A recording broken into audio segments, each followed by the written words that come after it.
the message today is Hebrews chapter 12, verses 1 and 2.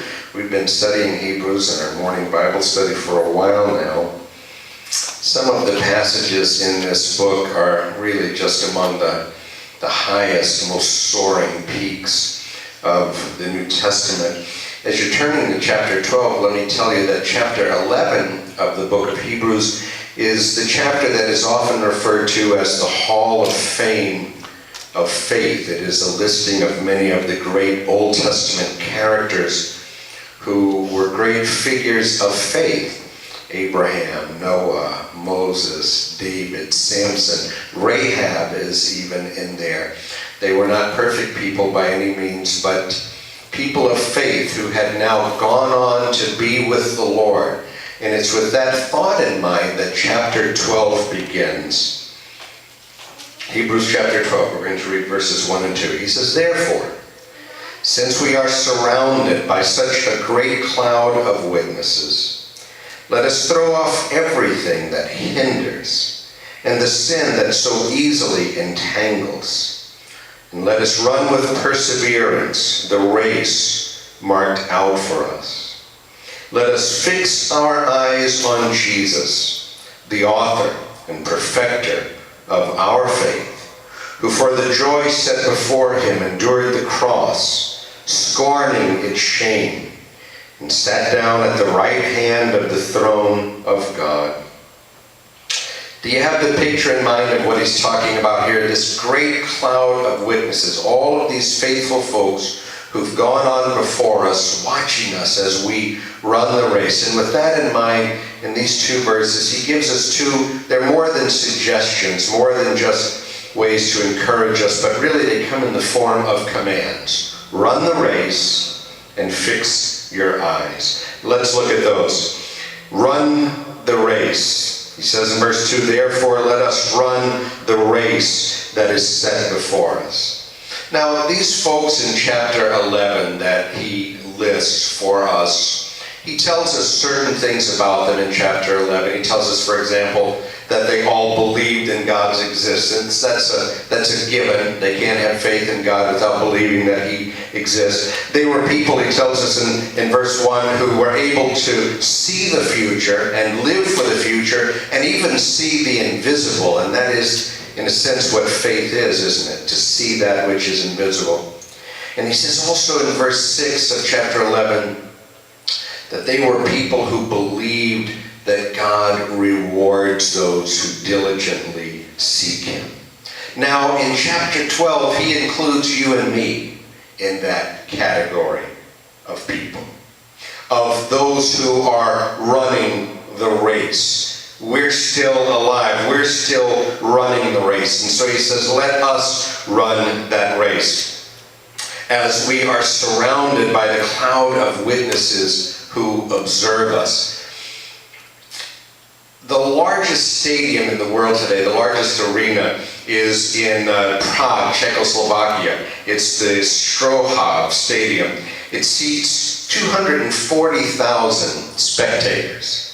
Now, the writer of Hebrews probably never saw a stadium that big, but he would have known of stadiums that Greek athletes and Roman athletes participated in. He would have known what it was like to run a race in a large stadium. And he compares what you and I are doing as we live the life of faith here in this world as if we are in a large stadium surrounded by people who are cheering us on as we run. That word cloud of witnesses there pictures not just a few spectators here and there, but something that goes up as far as the horizon, up to the clouds. That's his idea here. Sometimes I'll hear people say they lose a loved one and say, well, Aunt Jenny's watching over me now. That's not what he has in mind here. He's talking about every faithful person who has ever lived and died in the Lord, forming a group of people who go up to the heavens, watching us as we run the race. We are encircled by them. Now, what is their purpose? Well, it's twofold. They serve as examples Sometimes when we're running the race, when we're living a life of faith in this life, we feel like nobody's ever had it as hard as we've got it. And he's reminding us that these are people who went through everything that you've gone through and maybe even more than that. And they did it without giving up. And so they're there to set an example for us, but they're also there to encourage us. If I said to you, now, there is a great cloud of witnesses. Everywhere you look, it goes up the horizon, up to the heavens, of the faithful people of old who have lived and died before you, and they're watching you as you run the race. Some of the most famous people who've ever lived. Chances are that thought would actually discourage you more than encourage you until you know who these people are. Now, when I tell you, for example, that he's already talked in chapter 11 about Moses and David and Noah and Abraham and on, you might feel like, oh, great. Here I am trying to run my race. I already feel like a failure half the time. And now you tell me I'm being observed by these perfect people who never made any mistakes, and now they're looking at me and thinking to themselves, what a failure this guy is. That's not what he's saying at all. When you look a little more closely at the lives of those he mentions in chapter 11, you realize in a lot of ways they're just like us. You take Abraham. Abraham and Paul, my two favorite characters in the Bible. But Abraham was far from a perfect man. You know, when God called Abraham to leave his home, to take his family, his possessions, and head out for an as yet unnamed land, Abraham didn't know where he was going. What an act of faith that was, right? But Abraham's faith was not perfect yet. Abraham's spiritual journey had not fully reached maturity yet. And so when they're in the area around Canaan and a famine comes up and there's no food, God had already told Abraham he was going to provide for him, but Abraham didn't believe it. And so he said, we better get to Egypt because there's food down there. He didn't trust that God would provide. And while they're in Egypt, they came across some Egyptians who had an eye for Abraham's wife, who evidently was quite good looking, and Abraham knew this. And he said to her, ladies, you're going to love this. He said, you know, you're so pretty that this Egyptian king is going to want you as his wife. Now, to do that, he'll kill me if he thinks I'm your husband, so let's just tell him you're my sister, my unmarried sister. And that's what they did. And the guy was so taken with Abraham's wife Sarah, who he thought was Abraham's sister, that he gave Abraham oxen and camels and sheep and all the rest of it as a payment, and he took Sarah to be in his harem. And it wasn't until plagues started coming upon the land, which they took as a sign from God that he had done something wrong, that he went and asked Sarah, who are you really? And she said, well, I'm really married to that guy you just paid off. Now that's Abraham. Or you've got Noah, faithful, obedient. You know the whole story about the ark. You know, first thing Noah did after the flood, when the waters receded, he went out and planted a vineyard, harvested the grapes, made himself some wine, and got drunk. And you've got Rahab, the prostitute. She's mentioned in chapter 11.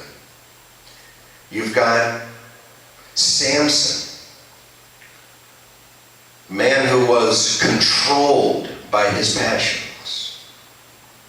You've got David, a guy who already had several wives of his own, but who sees another man's wife one day and she's so beautiful he just has to have her, so he sends that guy off to be killed in battle so he can marry his wife. Those are the people in chapter 11 who are among the crowd who are watching us run the race. And their intent is to encourage us. To every person who is struggling with, whether it's alcoholism or drug addiction, you've got Noah up there saying, you can overcome this.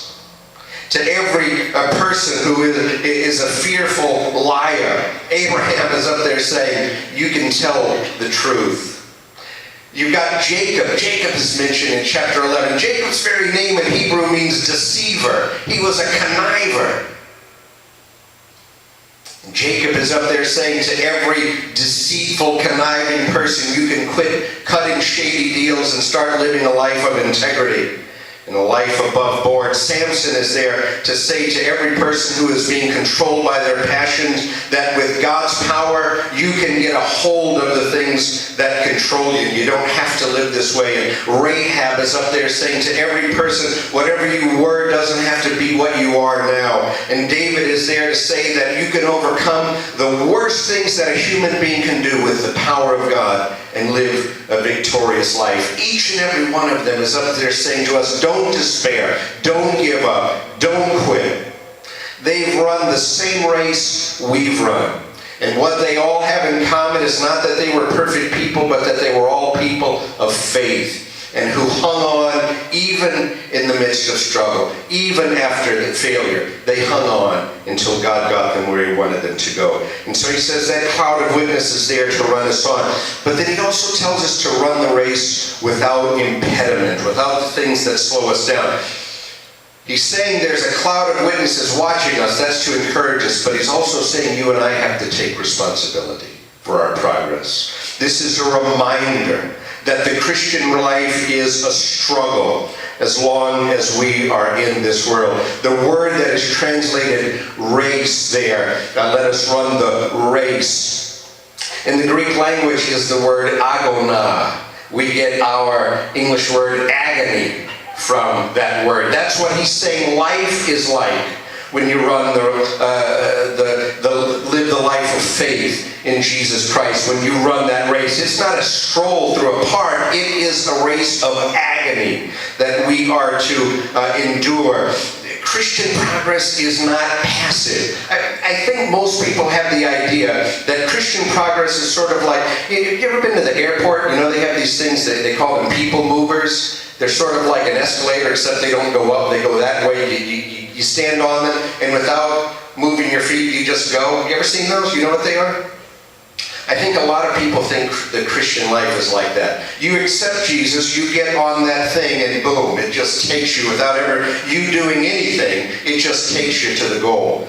That's not what it's like at all. There is no Christian progress without effort. And that's what he's saying to us here. If you want to live the life of faith, if you want to run that race, you have to cut away those things that interfere, those things that get in the way. This is a call for action. And he's saying that we are to strip off everything that impedes us in the race, just like a runner takes off every garment that's going to get in the way of the race he's running. That word hinders, those things which hinder us, it refers to any burdensome load. I've read that the Greek and Roman athletes of the day, they ran almost without clothing. They took off everything they could take off before they ran the race.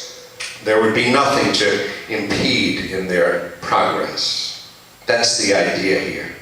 To strip away everything from your life that is getting in the way of your maturity in Christ. There's a company in Buffalo, New York, it's called the Calspan Corporation. They own a wind tunnel. The wind tunnel was designed originally to test the flow of pollutants in the air.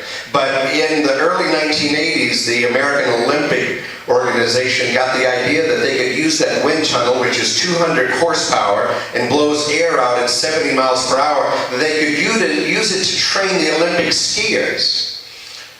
And the Olympic skiers would stand in front of that with the 70 mile per hour winds blowing at them, and it's there's computer topography that's used there to measure the person as they tuck and bend and all of that. The first person to use it was Bill Johnson, one of the Olympic skiers, and he used it to lower his, what they call wind resistance or drag from 43 pounds of resistance to 18 pounds by seeing what he needed to do, how he needed to tuck, where he needed to move and all of that to cut down the wind resistance that was coming over him. And he won the gold medal in 1984 doing that. Now that's sort of the image that the writer has in mind here. That we are to examine our lives, every relationship, every hobby, every activity, everything we do, whatever gets in the way, every possession, whatever gets in the way of our maturity in Christ as we run the race. He says, get rid of it. Run the race with perseverance, he says. That's a major theme of this entire book. Those of you who've been with us in our morning Bible study of Hebrews, you know that's the essence of what Hebrews is about. It's written to a group of people who are contemplating turning their backs on Christ and going back to their old way of life. And he's cautioning them here to run the race with perseverance. Don't give up, is what he's saying. To have that motto in your life that I will finish my race. Let me tell you something about perseverance. Perseverance almost never pays off immediately, but it always pays off ultimately.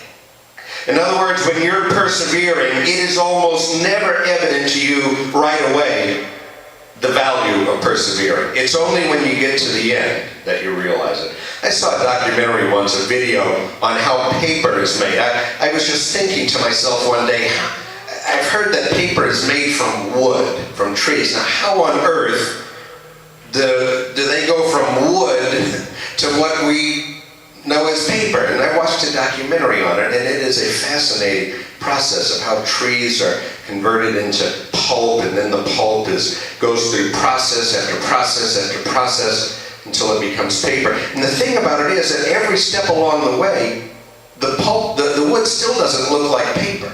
Even when it gets to the second to last process, it still just looks like a pile of pulp.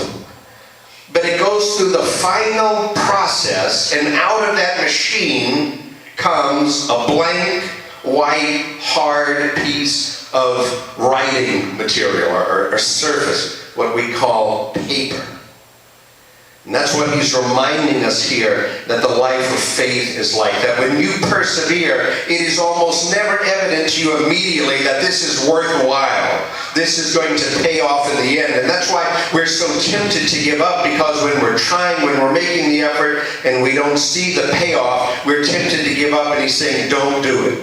Run the race with perseverance. Don't give up, because while perseverance almost never pays off immediately, it always pays off ultimately. You may feel like you're never going to get it together. You're never going to be the Christian you want to be. You may look at your life and feel despair. And today the text would say to you, don't give up. Keep going. The final result may not be evident until the end. And so run the race with perseverance. So run the race, and then the second thing, fix your eyes. He says in verse 2, fixing our eyes on Jesus, the pioneer and perfecter of our faith. There is even a greater motive for running the race faithfully than the great cloud of witnesses observing us. And that is the one who is far above the cloud of witnesses, the one who ran the race perfectly.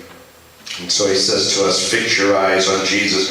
That word fix that is translated there means literally to look away from everything else. We fix our eyes on Jesus by not looking at anything else as we run the race. We're not to look at those things that hinder us. We're not to look at those things that trip us up. We're not to look at other runners. We're not to look at the race. We're not even to look at the cloud of witnesses. We are to fix our eyes on Jesus, to look away from all else and look to him as we run the race. I read recently that there are over 7,000 collisions at railroad crossings in the United States every year. Now,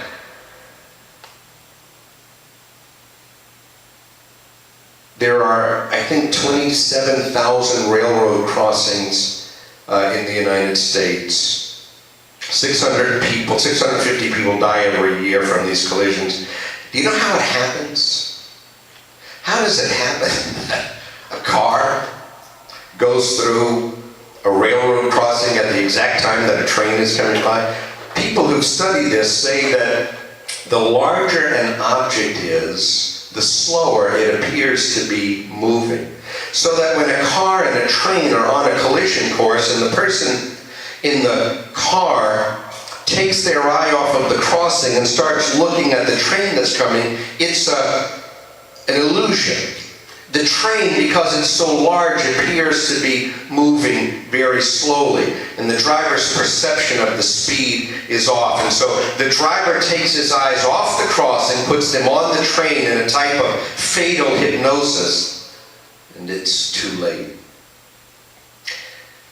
The writer of Hebrews is giving us here a very real warning about fatal distractions in life. When our eyes are fixed on anything else other than Jesus, we're headed for trouble. But if we keep our eyes on Him, not just at the beginning of the race, but throughout it, we are safe. We look to Him as the perfect example of faith. The faith of all others is imperfect, especially, and we read the list of those in chapter 11. But His life was lived by faith. And that was never clearer than at the cross, and that's what the writer is talking about here at the end of verse 2, when he says that for faith, for the joy set before Him, He endured the cross. You talk about life not being fair. Do you know that the cross was the most shameful form of execution that existed in the Roman Empire? It was reserved for the absolute dregs of society. A Roman citizen couldn't be crucified no matter what he did. It was the worst form of execution.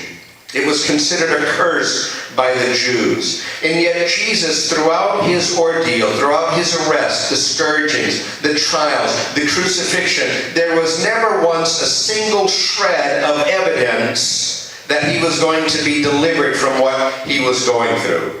There was no visible evidence to carry Him through. He endured that, the writer of Hebrews says, by faith. And because of that, for what he calls the joy set before Him, He endured the cross. Now, what does he mean by that? What was the joy that Jesus had in mind as He was going through all that? He doesn't tell us, but I have a thought. I have an idea. I think He's talking about the redemption of the lost. I think Jesus, in going through all that He went through in His arrest and trial and crucifixion, could see someone like the Apostle Paul. He saw the church at Rome and the church at Philippi. He saw believers in the future of every nation, every tribe, every race, every group of people. He saw you and me. He saw the final defeat of Satan. And because of that, He was able to endure the cross for the joy that was set before Him. You may run your race thinking nobody has ever had it as hard as you have. But remember His example. Remember what He endured. And remember that He ran the race perfectly, even willingly go to the cross. And you know the amazing thing is that the more we look to Jesus, the more He gives us. The more we fix our eyes on Him in faith, the more faith He gives out. It is a fountain that flows higher and higher, an inexhaustible river with its source in the Lord Jesus Christ. And so the writer says, run the race that is laid out before you, no matter how difficult the race is. Don't quit, even when you're discouraged and feel like giving up. And keep your eyes fixed on Jesus, nowhere else and on no one else.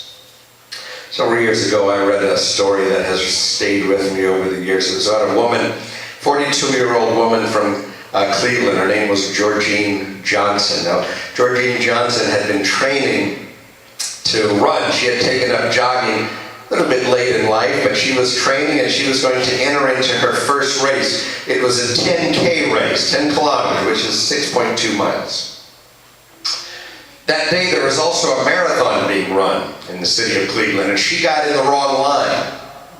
She thought she was running the 10K race, but she actually got in the line for the marathon. And she started running, and 3 miles, 4 miles, and when she finally got up to the 6 mile part where she thought it would be stopping, she realized she was in the marathon race and she kept running. She ran the whole thing, all 26 miles and 385 yards of it. And she finished in 4 hours and 4 minutes. It's what she said afterward, though, that really stuck with me. This is what she said by way of explanation as to why she kept going when she realized she was in the wrong line. She said, "This isn't the race I trained for. This isn't the race I signed up for. But for better or worse, this is the race I'm in." And so I just kept on going. You know, life is like that sometimes, huh? Very seldom that life works out exactly the way we thought it was going to, that we end up doing exactly what we thought we were going to do. We end up in the exact place we thought we were going to be in. Life is seldom like that. Life is filled with unexpected occurrences. It is filled with disappointments at times, and we find ourselves running a race that we never thought we would run. And what the writer of Hebrews would say to us today is, when you find yourself like that, keep your feet moving. Just keep on going. Don't give up. Don't quit. Take out of your life everything that's getting in the way of you running the race that you ought to run. Keep your eyes on Jesus. Keep looking at Him. Remember that there is a cloud of witnesses who've gone before you. They've run the race that you've run. They weren't perfect people, but they live lives of faith, and they are there cheering you on as you run.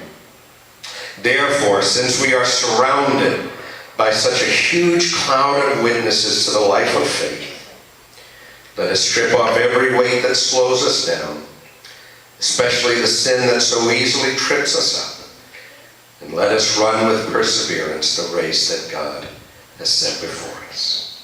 This morning our song of invitation is hymn number 66, Day by Day. We're going to sing